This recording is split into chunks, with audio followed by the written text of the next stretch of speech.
Respeto sa nakakatanda. No respect those people who knows how to respect you. Panahon ngayong madaming tao ang hindi deserving ng respeto mo. Especially those people who are rude for no reason. Ang daming matandang hindi marunong rumispeto porque mas bata sa kanila.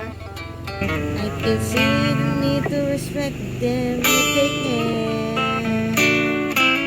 reciprocate. And respect should be earned, not demanded.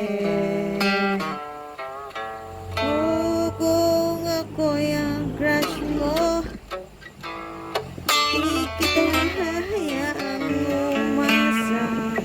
Disenli mong malipay, pero dapat sa apuha.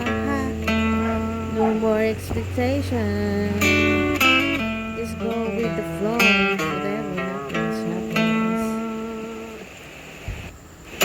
I can be all day without talking anyone. I do not own company. I really wanna go somewhere fresh and fun.